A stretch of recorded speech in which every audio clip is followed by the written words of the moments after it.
النهارده مع بعض بنبدا مع بعض يونت جديده بعنوان What's the story؟ ما القصه. What's the story زي ما انتم شايفين كده في يونت 9. المفروض ان احنا انهينا يونت 8 باخر سيشن معانا او اخر حصه كانت على اليوتيوب، وطبعا في ناس ما اتفرجتش عليها، بس اي حد ما اتفرجش على الفيديو الاخير يتفرج عليه اول ما يروح ويأكد على اجاباته كده.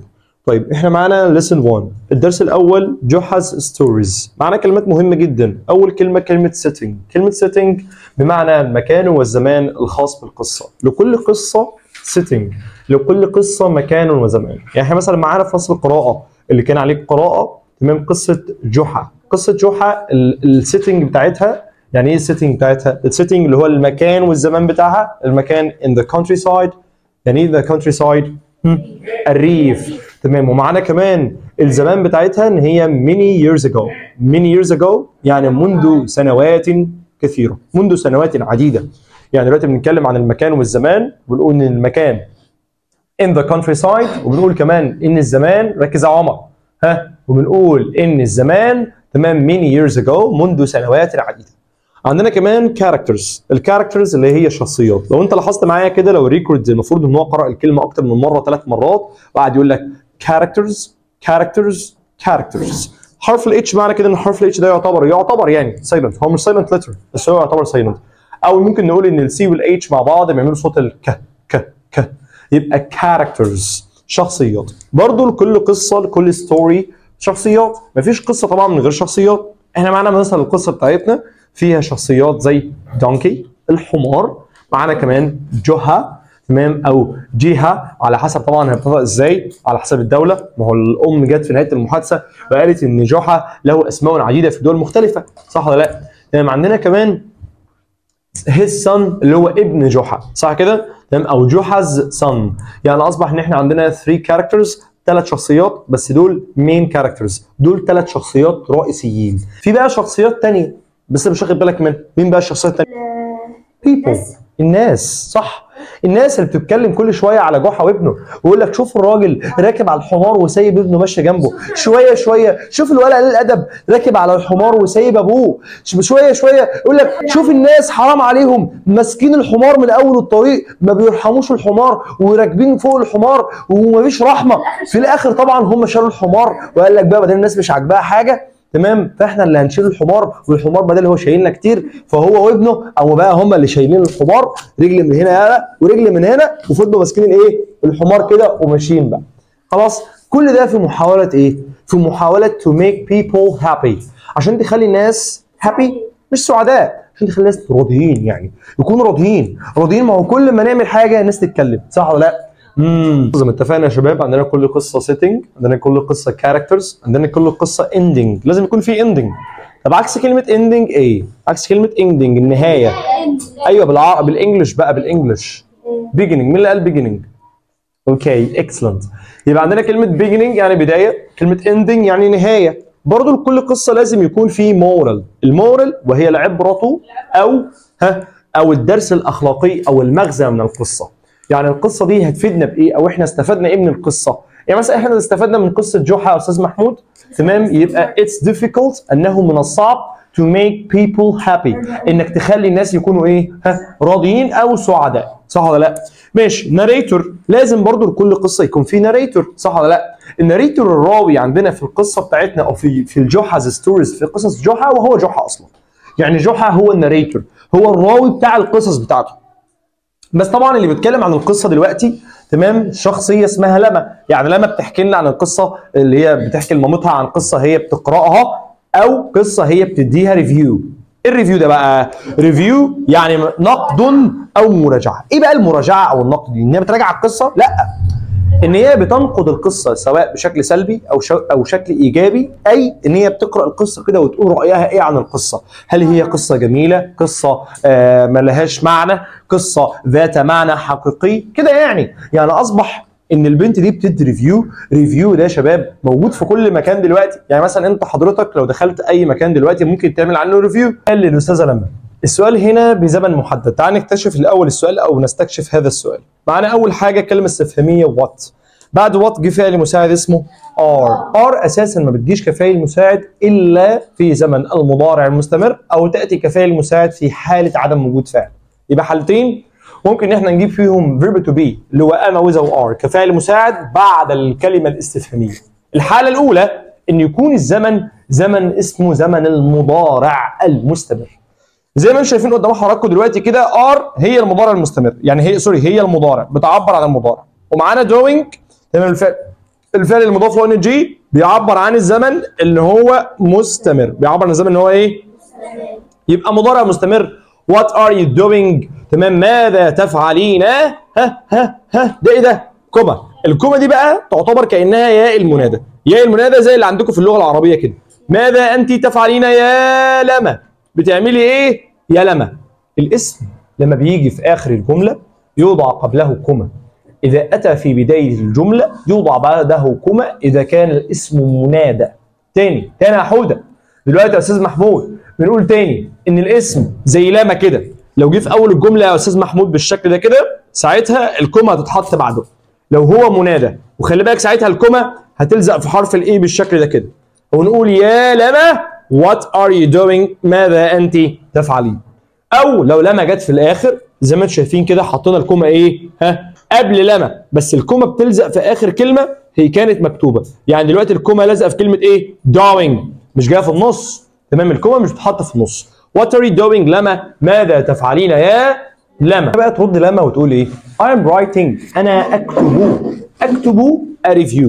انا بكتب دلوقتي بقى a review، بكتب نقدا of one of جحا's stories، بكتب نقدا على واحده من قصص جحا. او تاني I'm writing انا اكتب ايه؟ ريفيو يعني مراجعه ونقد. بكتب نقد ده يا شباب يعني بتكتب كده ايه؟ بتقول ان القصه دي حلوه ولا وحشه. تمام كده؟ بتحكي عنها يعني. of one واحده من one of يعني واحده من جحا، وجحا محطوط لها ابوستروفي اس طبعا دي ابوستروفي اس الايه؟ الملكيه. انا اكتب نقدا عن واحده من قصص جحا. معنى كده ان كلمه ستوريز هتبقى ملك لمين؟ لجحا. the one تمام الواحده دي اللي انا بكتب عنها about a man عن رجل هو. مش احنا خدنا هو كضمير وصل للعاقل صح ولا لا؟ خدنا هو في الترم الاول، خدنا which وخدنا where للمكان، which لغير العاقل، هو للعاقل صح كده؟ يبقى بنقول اهو the one القصه about او القصه اللي هي واحده من قصص جحا about a man عن رجل. ماله بقى الراجل ده؟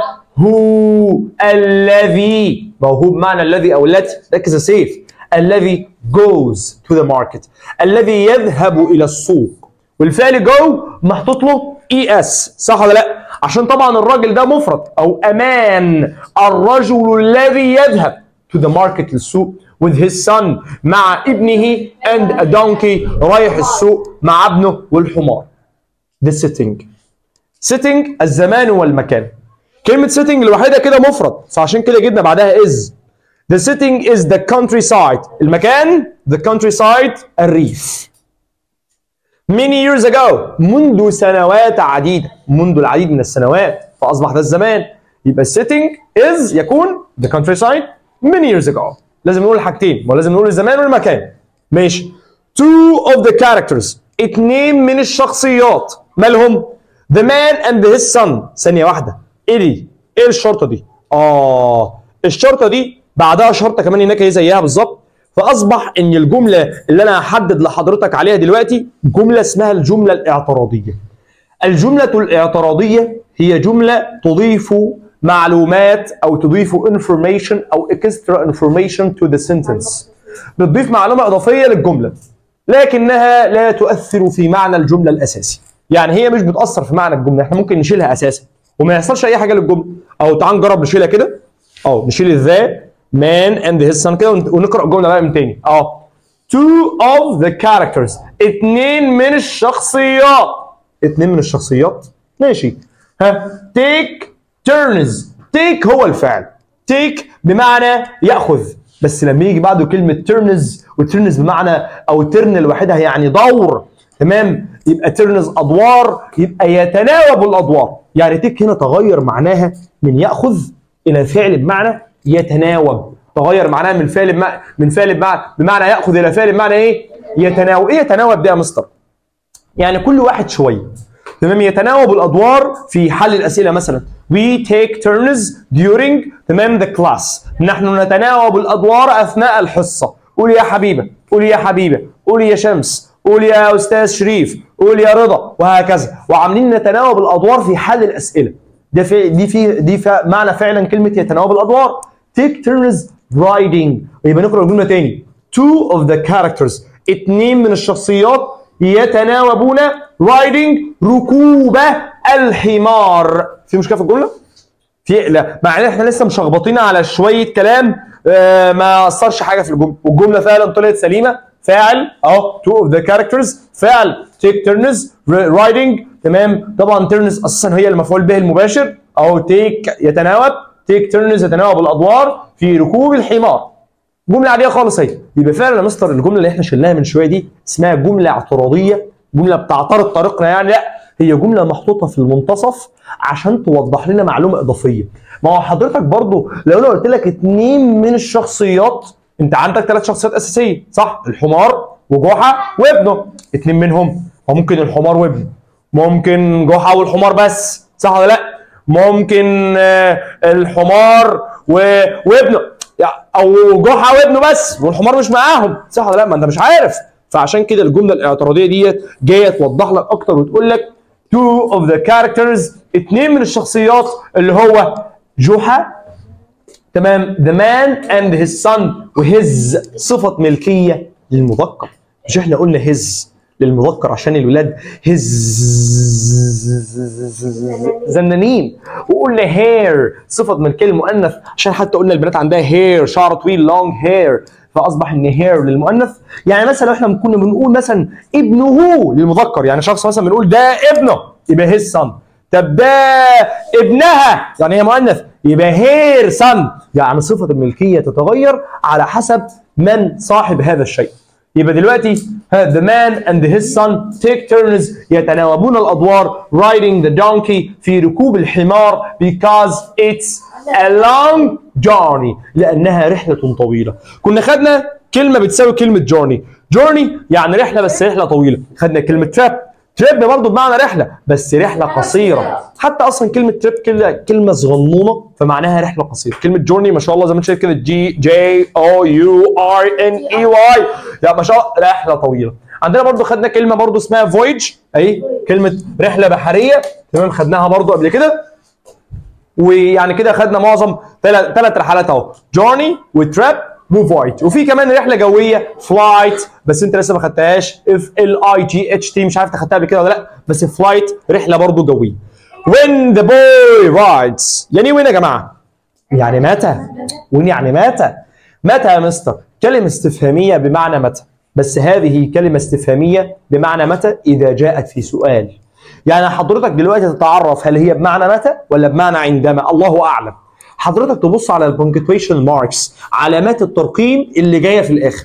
يعني انت حضرتك بتمسك الجمله من اولها، مش ده اول الجمله؟ او حتى الجمله اللي قبلها كانت مختومه بالايه؟ بالفول ستوب. ما هو الجمله بتنتهي بالفول ستوب وبنبدا جمله جديده، وحتى الجمله الجديده لما بدات بحرف ايه؟ كابيتال. فبنقول when the boy، نمشي بقى ونشوف تمام هل ده سؤال ولا جمله عاديه؟ كوما. هي الكوما بتختم الجمله؟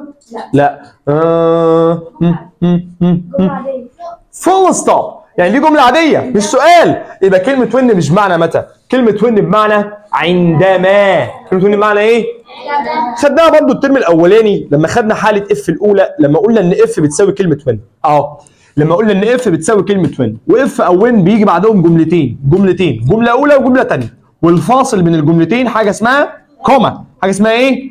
كوما، وهكذا. فبنقول اهو when عندما the boy الولد rides the donkey، عندما الولد يركب الحمار. ثانيه واحده مستر كده، rides دي مضارع. هو ازاي عندما الولد يركب الحمار؟ مش المفروض القصه دي في الماضي؟ يعني عندما الولد ركب الحمار المفروض نقول رود عشان الماضي من رايد رود، صح ولا لا؟ صح. بس القصص يا شباب لما بنيجي نرويها، لما الناريتور، مين الناريتور ده؟ الراوي بيجي يروي القصه بيرويها في زمن المضارع البسيط. حتى لو هي حصلت في الماضي. هو بيرويها لك كانها مسلسل كرتوني او قصه كرتونيه حضرتك بتتفرج عليها على الشانل بتاعتنا على قناه سبيس تون مستر احمد ابو سمره، تمام؟ فانت بتشاهد هذا الفيلم الكرتوني، تمام؟ كانه بيحصل قدامك. بقول لك جحا وابنه. جحا كان ذاهبا الى السوق ومعاه الدونكي الحمار والواد ابنه، تمام؟ فانت بتتخيل معاه بالظبط كاننا بنرسم الصوره الكرتونيه قدامنا، وفعلا جحا ماشي وهو ابنه ورايحين الايه؟ السوق. بيقول لك عندما الولد يركب الحمار، فالولد دلوقتي راكب الحمار اهوت والراجل ابوه ماشي جنب الحمار، ما هو واحد بس بيركب على الحمار، حمار صغنون كده. حمار جحا يا جماعه لو حد كان شافه في القصه الكرتونيه حمار صغير لسه جحش صغير. Boy rides the donkey، تمام؟ لا عندما الولد يركب الحمار the people الناس the pass الناس اللي معديه، تمام؟ بيقول بقى see he should let his father ride، يعني هو ينبغي عليه ان يسمح ان يدع، مش let يعني يسمح او يدع، ان يدع اباه يركب، مش المفروض يسيب ابوه يركب شويه؟ ايه الولد اللي ما عندوش ذوق ولا احترام ده؟ هما بيبدلوا مع بعض. when the man امر جحا سمع الكلام من هنا قال لك، والولد ابنه قال لك يا عم انزل يا عم اركب انا يا عم انا الراجل الكبير، فقام راكب. when the man rides، وبرده الفعل رايد مضاف له ايه؟ اس rides. عندما الرجل يركب الحمار they say، مين they ضمير يعود على الناس، صح ولا لا؟ يبقى دلوقتي احنا معانا ضمير ممكن يعلمك عليه في القطعه كده ويقول لك الضمير ده يشير الى ايه؟ الناس. يشير الى people الناس. they say الناس بتقول ايه؟ that he اللي هو مين؟ اللي هو جحا اللي هو الرجل he should let his son يجب عليه ينبغي عليه ان يسمح ان يدع لابنه have a turn، يعني have a turn اللي هو ياخد دوره، يعني الراجل ماشي ومشي ابنه جنبه طول الطريق. ما هو ناس مختلفه بقى، ما هو يعني هم ماشيين بيلفوا في نفس الحته وهم رايحين للسوق رايحين للماركت، فالطريق طويل، فكل يعدي على شويه ناس، فشويه ناس الاولانيين قالوا على الواد قليل الادب وازاي يمشي يركب الحمار وابوه ماشي على رجليه، المفروض العكس. مشى شويه راح عند ناس تانيين وجحا كان راكب وابنه على الارض، قال شوف الراجل يمشي ابنه طول الطريق وهو رايح السوق، حسبنا الله ونعم الوكيل، ده طفل، تمام؟ يا ابني قلت لك الحمار صغير. They say that he should let، هم يقولون انه يجب ان يدع ابنه have a turn ياخد دوره. then they say يقولون the donkey ان الحمار، ناس تانية بقى بعد كده بيقول لك ان الحمار must be tired، ده الحمار ده زمانه تعب، انتوا راكبينه من اول الطريق حرام عليكم، تمام؟ so في النهاية in the ending of the story في نهاية القصة they both، ايه both دي؟ كده؟ لا both يعني كلاهما، الجحا وابنه and his son او امان and his son كلاهما كاري يحمل الحمار امسك يلا، واحد بقى من رجل دي واحد من رجل دي، تمام؟ او كل واحد ماسك رجلين بتوع الحمار وشايلون على كتفهم وماشيين بقى ايه، خلاص هم شالوا ايه؟ شالوا الحمار.